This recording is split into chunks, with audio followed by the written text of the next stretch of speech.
এই যে বাজান, এখানে এই বাড়ি বেচা 3 লাখ টাকা আছে। কালকে 12টার আগে আমাকে ইন্ডিয়া যাওয়া লাগবো। টিহাটা তুই রাখ বাজান, আমি খুব পেরেশানির ভিতরে আছি। অনেকে বা তোমানে আবার আরা যাবার পারে। ওই গেলা গো। ওই দেখ, তোর মায়ের মনে হয় আবার সমস্যা হচ্ছে। তুই যা বাজার থেকে একটা গ্যাসের বড়ি নিয়ে বাপ তাড়াতাড়ি। আচ্ছা আব্বা, আসতেছি। কাছে 3 লাখ টাকা আছে, একটুবার চান্স নিয়ে দেখমুই নাহি। না না, যদি টাকা লওয়া যায় তাহলে তো মার চিকিৎসা হবো না। না, কি করি কি করি, না একটুবার চান্স নিয়ে দেখি, এই শেয়ার চান্স, বেশি লোভ না করে 2 গুণনের টাকা তুলে নু। যদি 2 গুণনের টাকা তুলে নিই তাহলে 3 লাখ টাকা 6 লাখ টাকা হবো।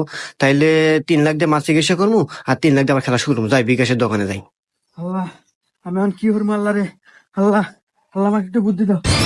হ্যাঁ বাজান, হে বাজান, তুই কনে আসলো বাজান? হ্যাঁ, তুই জানিস না যে তোর 12টার সময় তোর মাইক হিন্দি না নিয়ে গেলে বাঁচবে না? তুই কনে আসলো বাজান? হে বাজান, বাজান, হে বাজান, তুই কথা কস না কে? হে বাজান, কিছু একটু ক, তোর মায়ের অবস্থা ভালো না বাজান?